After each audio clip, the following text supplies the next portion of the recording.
Now it works. Hello, and thank you for sticking with me when the other talk is also amazing. We're going to talk about DevOps for developers. It's a title that kind of implies that I'm going to explain what DevOps is for developers. Any of you are developers? Couple of hands. I didn't expect more of that, but so are you in the right place? Well, you actually are, because what this talk is about is why DevOps is against the developers and what we can do about it. So it's a conspiracy theory, okay?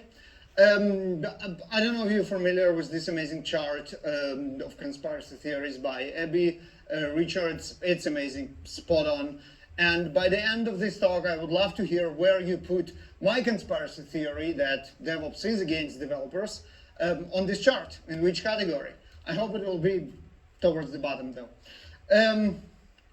So yeah, my name is Baruch, and I'm a developer productivity advocate at Gradle, and my personal path is going from development into DevOps and now into developer productivity engineering in a span of 20 plus years in IT.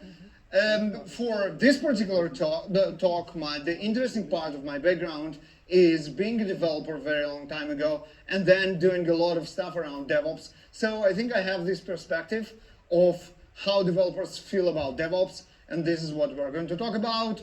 Author of a couple of books, again, exactly in the same spot, DevOps Tools for Java Developers. This is a book in which I try personally to convince that DevOps is fine for Java developers with mixed success, and the reason why is coming. Liquid Software, another book about how do we make our processes of taking software and taking it from developer to production more seamless, and what's not. Here is my disclaimer slide, and this is an amazing chart from an amazing book called The Culture Map. If you work in multicultural environment, and you do, you really should read this book by Aaron Myers. As you can see, the most emotionally expressive and confrontational people are from Israel and Russia. I am from both, so if this talk offends you in any way, shape, or form, I don't really care. With that, the most important slide of this talk is this. When you go to speaking.jbaruch, with one more dot before the CH, I abused the Swiss domain, thank you Switzerland for that. You'll find there the slides, they're already there. The video that I try to record over there, but obviously there is an entire professional production going on. If my recording is successful, the video will be there today. If not, it will be there by the time the organizers publish their video. Hopefully today you will get the video and all the links. So I so we'll start taking pictures of the chart and the conspiracy chart and the cultural chart. This is great because this is how you can praise this talk on Twitter. But if you try to do that in order to find the material, there is a simpler way. Just go to speaking.jbaruch and you will find everything there. Now, in case you forget, conveniently the URL is in the bottom. Let's see this thing. Ah, here we go. In the bottom of every slide. Also very convenient, my Twitter handle is in the bottom of every slide. So whenever you decide that I'm worth following, go ahead and do it. Anyway, as I mentioned, very long time ago, almost 20 years ago, I was a developer, so I know what this talk I'm talking about, right? Now, let's dig into it. I'm going to prove to you, in the course of next 7 minutes, that DevOps is a plot of ops people to make us, the developers, work harder. I'll start with the source, the Phoenix project. Source of what DevOps is about for a lot of us. And how many of you read the book? Everybody. I'll pretend that whoever didn't raise the hand didn't hear the question and didn't read the book, because obviously you did. If you didn't, never admit it, go ahead and read it and then raise your hand. It's an amazing book, really. It's actually an appropriation of another great book called The Goal about efficiencies in manufacturing by Eliyahu Godrat, that had come up with a great theory of constraints about how it is important to not just working on optimization of things, but actually optimizing the bottlenecks. It sounds so trivial. Duh, you optimize the bottlenecks, but you need its theory to understand why it's important. And then the Phoenix project is basically The Goal reframed for DevOps. Highly, highly recommend. Now, to understand what this book is about, all you need to do is look at the cover. The cover conveniently has all the main characters in the book right there. So you have here Patty McKee. She's the director of IT service support. She is an IT service person. And then Wes, he's director of distributed technology ops. He's an ops person. And then we have Sarah, she's in sales. And then we have Steve, he is a CEO, and he's like the main protagonist that actually transforms the company using DevOps and wins. And then we have Dick, who is the CFO. We have Bill, who is VP of IT and Ops. Sorry, Bill is the main protagonist. So yeah, Bill. He's the VP of IT Ops, and he's obviously an Ops person. Eric, board member. And then we have Brent, lead sysadmin, obviously an ops person. And then we have John, who is in security. Any notes? Who's missing? Who's not there? Developers are not there. Right? There is not a single developer on this cover. Obviously, the developers are in the book. And they're pictured not in the most flattering of lights. What they do is they code, and then they kind of throw their work to ops over the silo, and they go home, which is basically why DevOps became a thing, right? Ops people didn't want to put up with that anymore, so they say, you know what, no more silos. You now work together, and we do stuff together, but obviously, the developers weren't even part of this story in any major way. Let's look who tries to convince us that DevOps is the thing. If you go to Google and you type in, what is DevOps?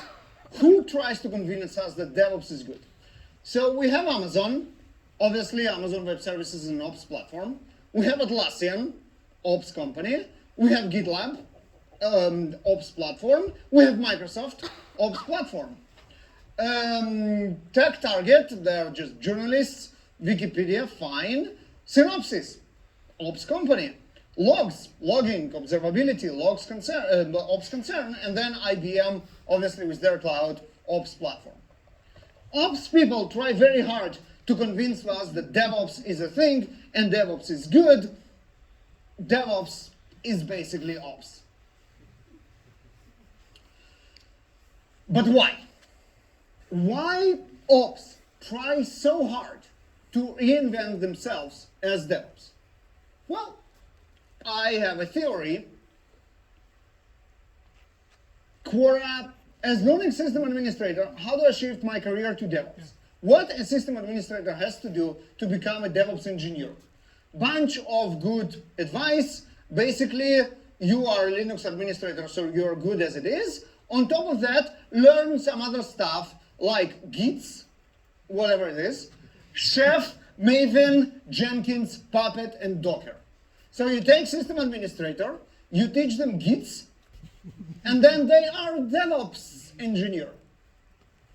And overnight, just by learning Gits, their salary almost doubles. That's nice.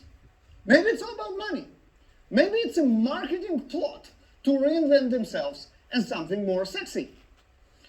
Next thing you know, this number is from last week.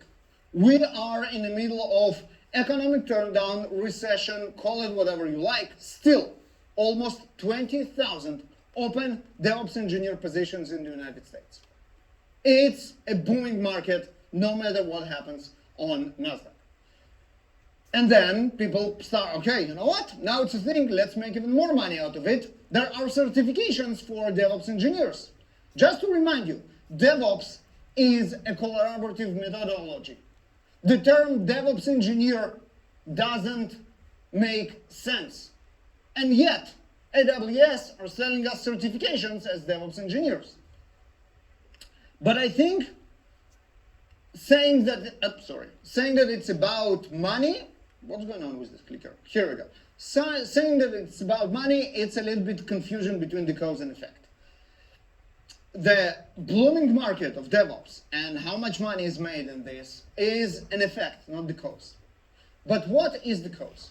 Why DevOps became a thing and why developers feel threatened by DevOps? Now, if we look at the infinity loop of DevOps, for some of us who's been in the industry long enough, and especially being in development, this looks very familiar. What it reminds us? Anyone has any ideas? Another infinity shape of something? This. Software development, agile software development. It's exactly the same left side, but now all the operations are here as well. So basically, what we the developers say, we used to do only one side of it, and now someone is trying to pour more job on our plate by adding all the operation stuff, pretending that somehow it's our concern. More proof. State of DevOps. I have no idea how 2021 ended up here. We already have 2022, and I think 2023 is just opened yesterday, something like that. So yeah, that should be 2022. It doesn't matter. What I want to show you is this. This is how State of DevOps report and also the Phoenix project actually divide what DevOps work is. Disregard the numbers are old, but the categories are spot on. There is new work, unplanned work, remediating security issues, working on defects, customer support work. This is nice. But this is also very abstract. All those are broad categories. We can read the description of what they mean, both in the DORA report itself, in Accelerate book the DORA report is based upon, or the other way around. That's like the theoretical basis of the DORA report, and in the Phoenix books. It's all there. So I did the summary for you. Type of work according to DevOps. Planned work, business projects or new features. That makes perfect sense. But then things are getting weirder. Internal project, server migrations, software updates, and so on. What this has to do with developers? Not much. Changes, driven by feedback on completed work, fine. But then unplanned work is support escalations and emergency outages. I'm a developer, I write code that don't have outages. I mean, this is all fascinating, has nothing to do with developers' work. How developers divide their time? They are writing code, and writing code, and writing code.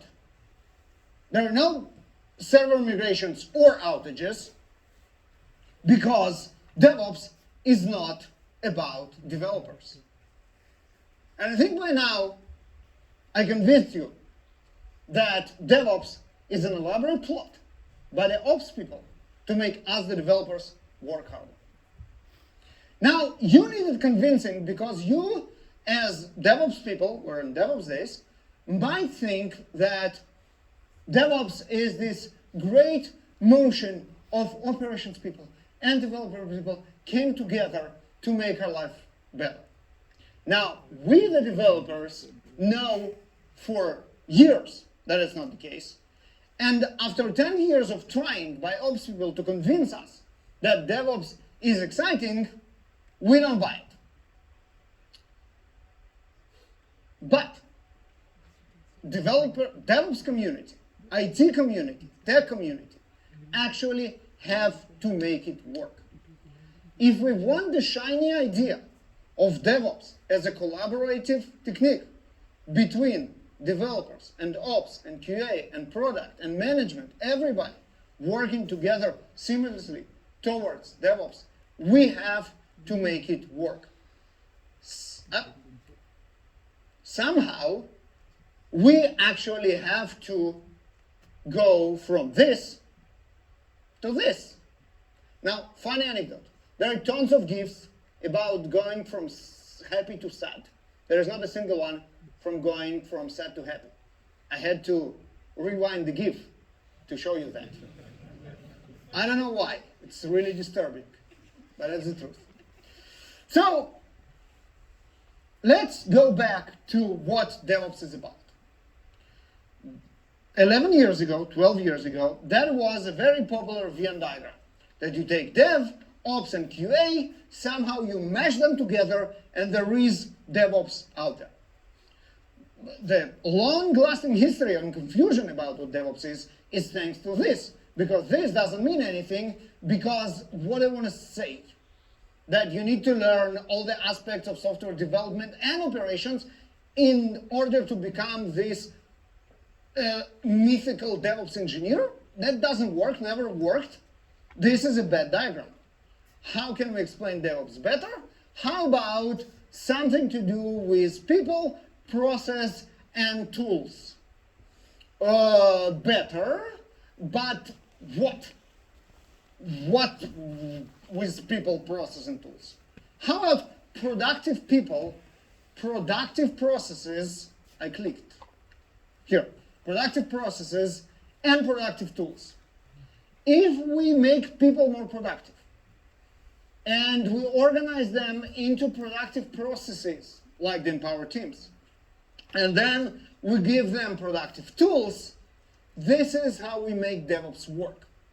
This is not bad. You know, again, 12 years in the making, we made some progress on all three fronts. Or did we? Processes, empowered teams. The idea that we bring together people from development, operations, QA, product, management, whatever, put them to work together as a team and get better product faster is actually proven. The State of DevOps report proves it very clearly that if we do this, we have results. Productive tools, well, we have productive tools, maybe to an extent. We try to get productive tools. Some are more productive than others. The others are just fighting with YAML intents all day. But there is an effort there. But what about making people productive? And especially making productive the people who are not ops people, that all they need is write a little bit YAML and they become more productive, right? How do we make people productive? And the pain of productivity, engineering productivity, developer productivity is real. You can see that those are results from survey that Gradle, my employer, runs. You can see that 95% of IT organizations experience challenges with too much time spent waiting for the build and test framework. You know what? Let's do this right here. Who thinks their build is slow? Okay, about like I would say 20%. Who thinks their build and test, when they run the full build with the test, clean, is slow? Okay, that's most of you. Now let me tell you something. This is your build. There is no other build. If you skip tests, that's a lie. Because you build software to get a feedback on whether your software works. You want to see compiler errors. If you skip tests, the feedback that you got worth nothing. So the only build that is meaningful is the full one with tests and everything. And if it is slow, you are here with the 92% of people. The pain is real.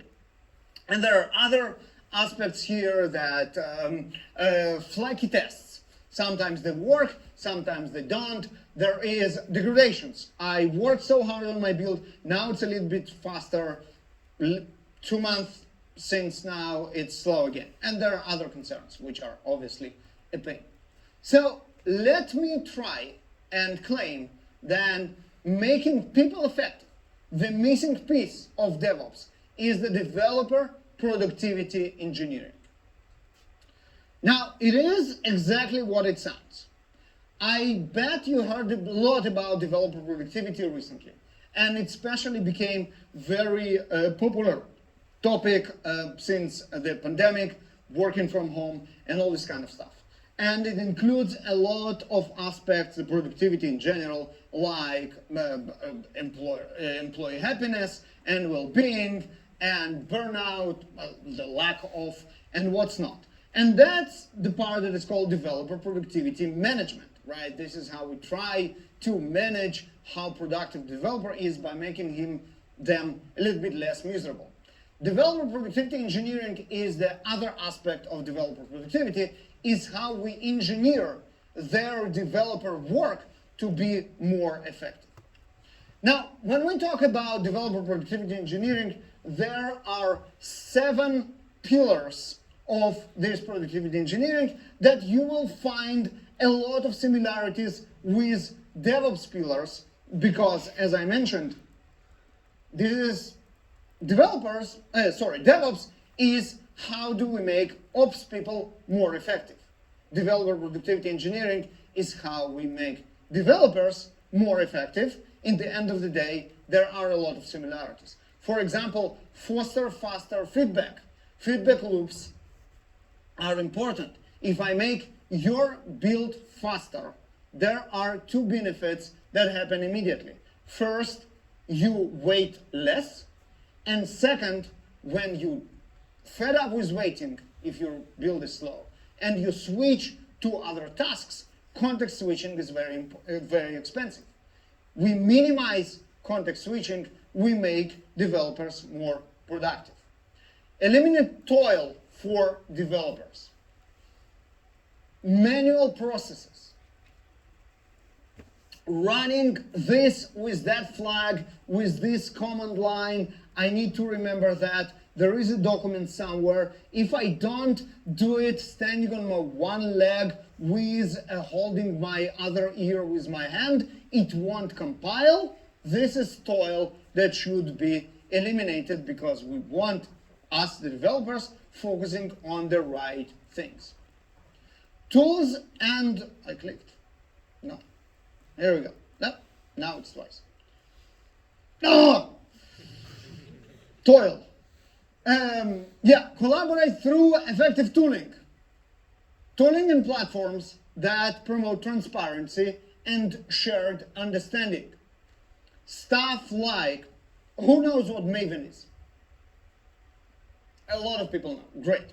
So, how many of you think it's a build tool? Okay, you don't think it's a build tool.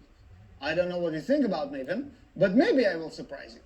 If you go to maven.org or whatever, mavenapache.org, there is a one-liner that summarizes Maven as a tool. And it's a project comprehension tool. First and most importantly, Maven is a tool for understanding the project. It also compiles, builds, run tests, whatever.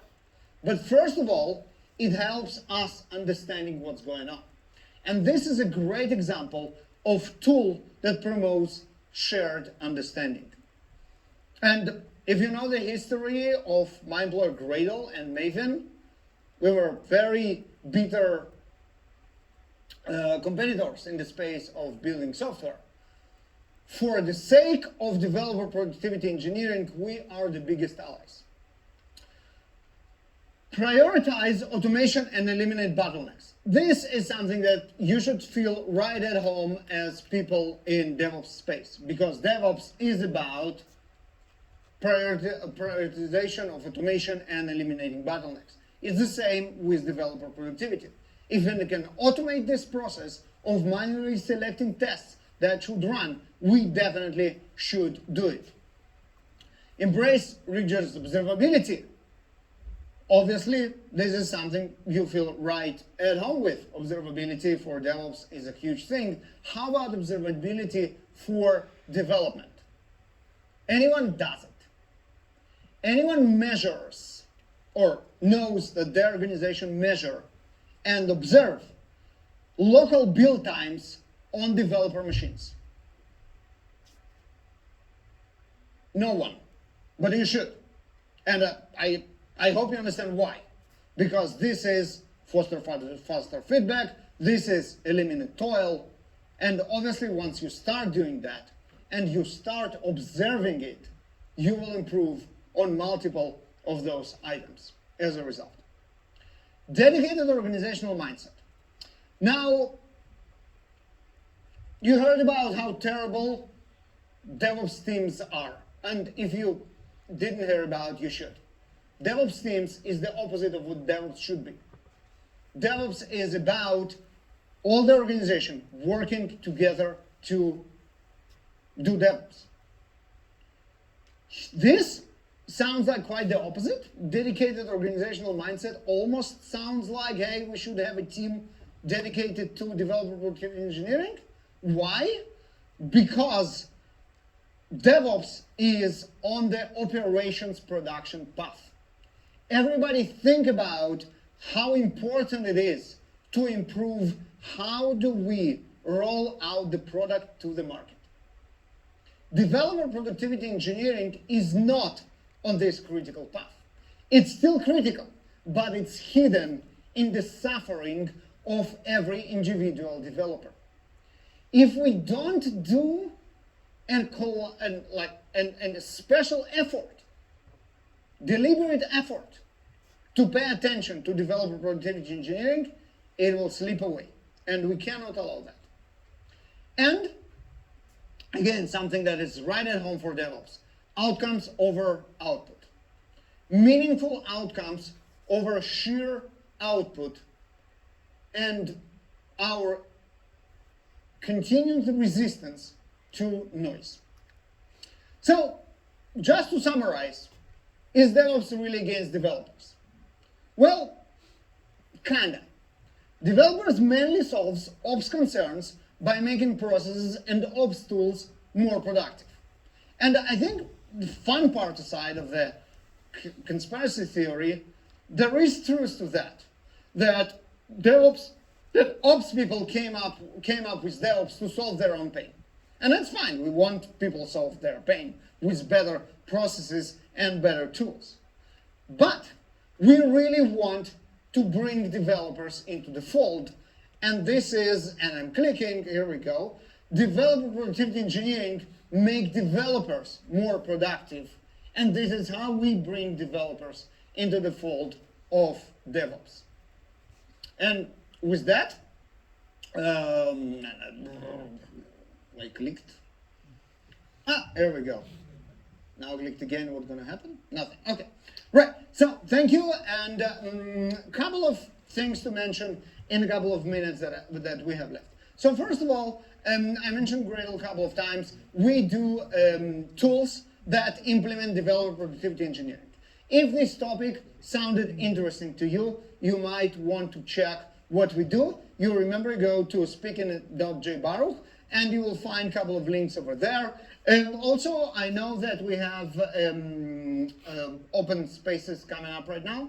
Developer productivity engineering is a fun topic to discuss. If you want to discuss it at one of the open spaces, I will be more than happy to participate. I don't know if the list is already done. I was just going to ask whether you want to take any questions because we're running early. So first of all, yes, I would be happy to take any questions, but also, are the list of open spaces already finalized? No. Everybody will get a chance to submit after. Excellent. All right. Okay. So submit for developer productivity engineering as an open space. That will be awesome discussion. And there is developer productivity engineering summit that's going to happen to September. The reason I mention it because the CFP is open until tomorrow. So if you do have an amazing story to tell about developer productivity engineering, you have 1 day left. With that, thank you very much. If you have any questions, we have 2 minutes left. Yeah, so we are running quite early, so we've got 10 minutes for questions. Oh, not too. So if anybody does want to ask questions, we've got Becky on the left and Alistair on the right, so they'll pass you a microphone. One down here, Alistair. Microphone. Why the microphone will come to you. Yep, it comes to you. Is it on? Hello? Oh, yeah. Not a fan of speaking in the mic, but I wanted to say ask, how do you vouch or how do you suggest to your team that development operations is a necessity when you're part of a department that is very resistant to change? And this is because I work with developers that think they have to do everything. So I'm first trying to advocate splitting the department to front end and back end, and then potentially bringing DevOps in. How would I do that? Right, so especially considering developer productivity engineering, there is a very easy way. You know, I have a great friend who is in engineering leadership, and he always said, you can argue with me, you cannot argue with Excel. Right, and this is the best way about going about developer productivity engineering is just showing the numbers. And it's very easy to do. Think about all of you, or I hope, not I hope, I know that most of you are engineers. Think about how easy it is to actually measure a local build time. It's what? It's a 5 lines of code script. You take a time before the build starts, you take the time after the build ends, you send this number. In the end of the day, after 2 weeks, you have an Excel of how terrible everything is. How much time people actually waste staring on the screen, waiting for the build to end, and it's arguably even worse, switching and trying to do something else while the build is running. This is all you need to do.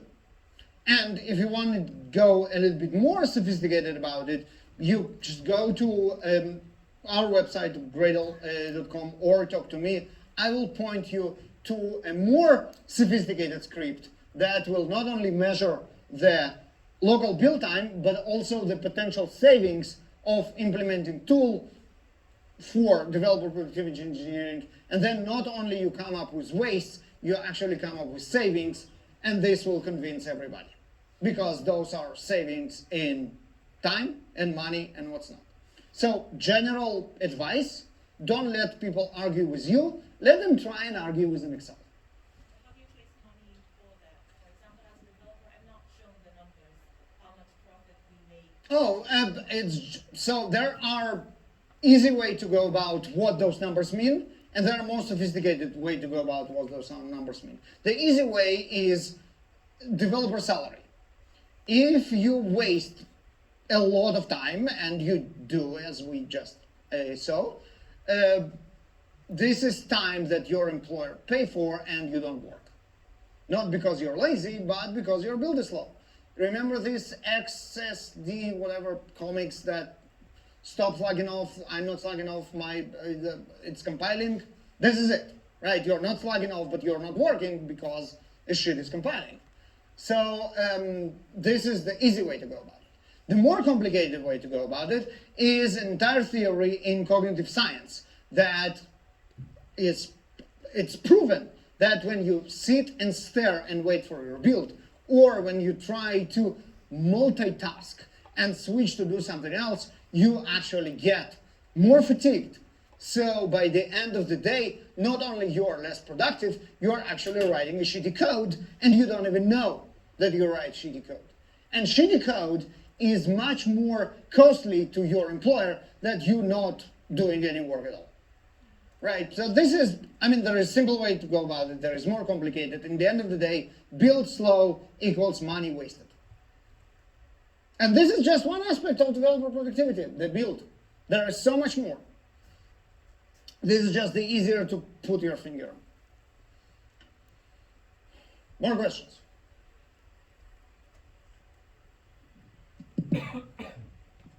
Oh, here we go. Hello. Oh, good. So you said there's more. So like obviously build times are one of the most obvious ones. Yeah. What would you look at beyond build times? Another one that I love to pick on because it's also very, very upfront are flaky tests.